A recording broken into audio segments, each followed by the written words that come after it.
Hello guys, स्वागत है आप सभी का एक और नई कहानी में। कहानी की शुरुआत न्यू जर्सी से होती है। फिल और क्लेयर फोस्टर एक मैरिड कपल हैं, अपने 2 बच्चों के साथ रहते हैं। उनकी लाइफ बहुत ज्यादा बोरिंग है और एक सेट रूटीन बन चुका है। उनकी पर्सनल लाइफ से नाम का वर्ड बिल्कुल ही गायब हो चुका है। फिल एक टैक्स लॉयर है और क्लेयर एक प्रॉपर्टी डीलर है। एक दिन फिल क्लेयर को लेकर डिनर पर जाता है, ये सोच के कि उनकी लाइफ में कुछ इंटरेस्टिंग एक्साइटिंग हो सके। लेकिन जब वो डिनर कर रहे होते हैं तो वो दूसरे कपल्स को देखने लग जाते हैं। तब उनके अंदर कुछ फैंटेसीज जगती हैं, पर घर आते आते सब जैसे के तैसा हो जाता है। अगले दिन फिल और क्लेयर एक कैजुअल मीटिंग के लिए जाते हैं अपने दोस्तों के घर, जहां फिल का दोस्त ब्रैड कहता है कि मैं अपनी वाइफ हैली से बहुत ज्यादा परेशान हो चुका हूं और शायद वो भी। हमारी लाइफ एक बोरिंग टाइम की तरह हो गई है जिसमें अब कोई इंटरेस्टिंग फेज है ही नहीं, इसलिए हम लोग डिवोर्स प्लान कर रहे हैं ताकि इसके बाद हम अपनी लाइफ एक्साइटमेंट के साथ जी सकें। दूसरी तरफ क्लेयर भी हैली की प्रॉब्लम सुन रही होती है। हैली कहती है कि मुझे डांस करना पसंद है, मैं इस बोरिंग लाइफ में और नहीं कर पा रही हूँ कुछ भी, वो मैं करना चाहती हूँ, इसीलिए हम अलग हो रहे हैं। इसके बाद फिल और क्लेयर दोनों इस बारे में सोचने लगते हैं। उनको डर है कि उनकी लाइफ उनके दोस्तों जैसी ना हो जाए, इसलिए क्लेयर एक ब्यूटीफुल सी ड्रेस पहनती है और जब फिल घर आता है तो वो उसे देखकर खुश होता है और क्लेयर को कहीं दूर डिनर पर ले जाने के बारे में सोचता है और वो वैसा ही करता है। वो क्लेयर के साथ न्यूयॉर्क के सबसे एक्सपेंसिव रेस्टोरेंट के लिए निकलता है, पर रास्ते में ट्रैफिक की वजह से वो लेट हो जाते हैं और रेस्टोरेंट फुल हो जाता है। फिर फिल रिसेप्शनिस्ट से खाली टेबल के लिए बात करता है। फिर वो वहां पर एक कपल का टेबल ले लेता है क्योंकि वो वहां पर नहीं होते। वो दोनों उस मोमेंट को एंजॉय करते हैं। जब वो दोनों अपना डिनर खत्म कर रहे होते हैं तो उनके टेबल के पास 2 आदमी आते हैं, कॉलिंस और आर्मस्ट्रॉन्ग, और वो उनसे पूछते हैं क्या तुम दोनों ट्रिपल होम्स हो। फिल और क्लेयर बहुत ही कॉन्फिडेंस के साथ झूठ बोलते हैं कि हम दोनों ट्रिपल होम्स हैं और वो दोनों आदमी उन्हें बाहर ले जाते हैं और वो उन्हें गाली देते हैं और कहते हैं कि तुम हमारे बॉस को ब्लैकमेल कर रहे हो, हमें वो फ्लैश ड्राइव दे दो वरना हम तुम्हें जान से मार देंगे। ये सुनकर फिल और क्लेयर उनको सब कुछ सच बताते हैं कि हम दोनों एक नॉर्मल कपल हैं, हम न्यू जर्सी से हैं, तो वो बस डिनर करने के लिए न्यूयॉर्क आए थे। पर उन दोनों आदमियों को लग रहा होता है कि ये शातिर और चालाक हैं और ये झूठी कहानी बना रहे हैं। उनके वॉलेट्स और फोन भी वो ले लेते हैं और लास्ट टाइम उन्हें वार्निंग देते हैं कि उनके हेड पर गन पॉइंट रख देते हैं और 3 घंटे का उन्हें समय देते हैं। फिल को वो कोई रास्ता नजर नहीं आ रहा होता तो वो कह देता है कि फ्लैश ड्राइव मेरे पास है, पर यहाँ नहीं है, वो सेंट्रल पार्क में है। फिर वो दोनों आदमी उसे सेंट्रल पार्क लेकर जाते हैं। वहाँ क्लियर फिल से कहती है कि तुम्हें कोई पॉपुलेटेड जगह नहीं मिली बताने के लिए। फिल कहता है कि मेरे दिमाग में बस यही जगह आई। फिर फिल सुनसान पार्क में उन्हें बोट हाउस लेकर जाता है और कहता है क्लियर को पता है कि फ्लैश ड्राइव कहाँ है। फिर क्लियर ऐसा प्रिटेंड करती है कि वो फ्लैश ड्राइव को ढूंढ रही है और वो दोनों उसे ही देख रहे होते हैं। तभी फिल उनके पीछे से अटैक करता है। फिर वो क्लियर के साथ एक मोटर बाइक में भागता है और वो बोट धीरे धीरे आगे बढ़ रही होती है, लेकिन वो जैसे तैसे न्यूयॉर्क की सड़कों पर आ जाते हैं। उन दोनों की हालत बहुत बुरी होती है। इसके बाद वो दोनों पुलिस स्टेशन जाते हैं। वहाँ वो डिटेक्टिव आर्यो से मिलते हैं और उसे सब बताते हैं और कहते हैं कि उन दोनों आदमियों को कोई बॉस है और उन्हें कोई फ्लैश ड्राइव चाहिए। ये सब बताते हुए उनकी नजर कॉलिन और आर्मस्ट्रॉन्ग पर पड़ती है। वो दोनों पुलिस वाले होते हैं, इसलिए फिल और क्लेयर वहां से निकल जाते हैं। बिना किसी को पता चले उन्हें लगता है कि पुलिस भी उनके खिलाफ है।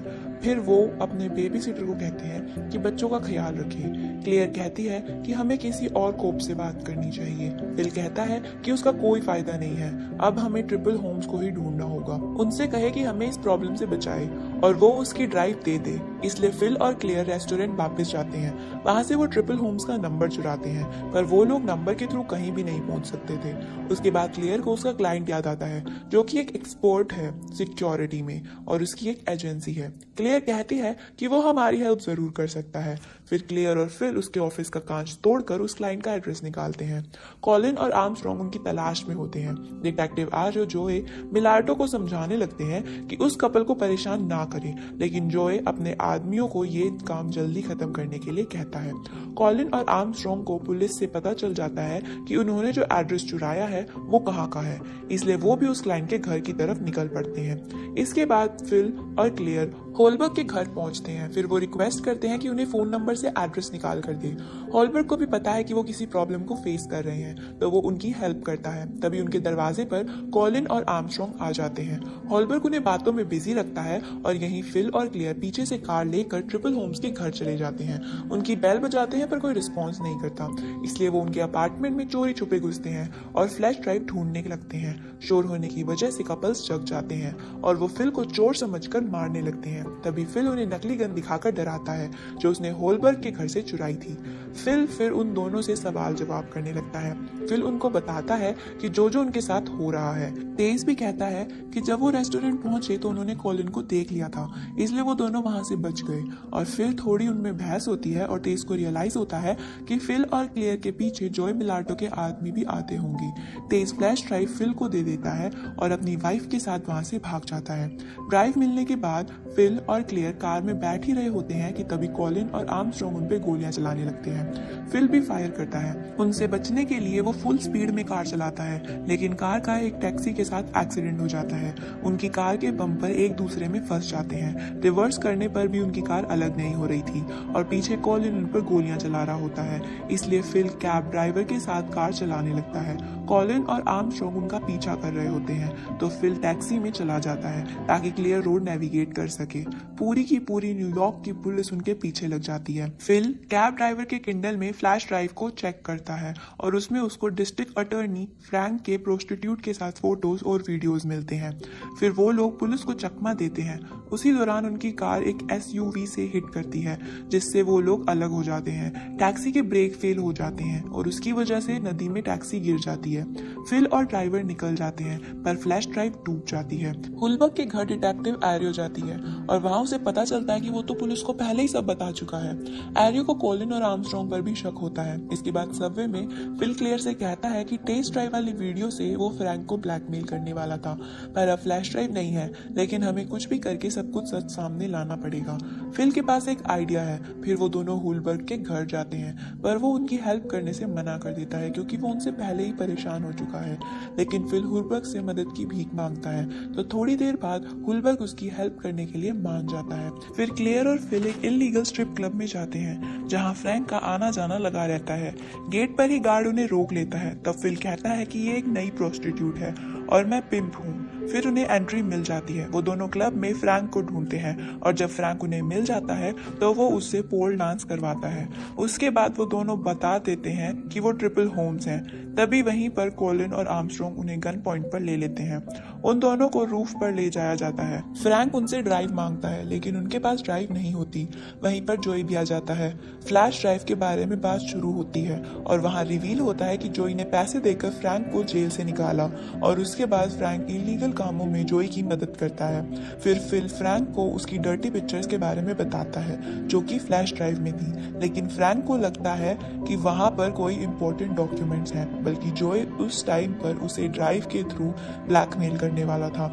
ये सब पता चलने के बाद उन दोनों में आर्ग्यूमेंट शुरू हो जाती है। सब एक दूसरे पर गन तान देते हैं। फिर फिल क्लियर से कहता है कि तुम 3 तक काउंट करो। ये एक क्लियर का ही टिपिकल मेथड है जिसे वो अपने बच्चों को शांत करती है। क्लियर चिल्लाती है और 3 तक गिनती है। उसके 3 बोलने पर पुलिस हेलीकॉप्टर ऊपर आता है। फिर पुलिस जोई और फ्रैंक को अरेस्ट कर लेती है। फिल ने उन सब की बातें रिकॉर्ड कर ली होती है। एरियो कहती है कि मुझे होलबर्ग ने बताया। एरियो फिल और क्लियर को हीरो कहती है क्योंकि उन्होंने बहुत बड़े क्रिमिनल्स को पकड़वाया। इसके बाद फिल क्लियर के साथ ब्रेकफास्ट एंजॉय करता है। वहाँ फिल कहता है कि अगर मुझे दोबारा चांस मिलेगा तो मैं तुमसे ही शादी करूंगा और अपने बच्चों के साथ खुशी से रहूंगा।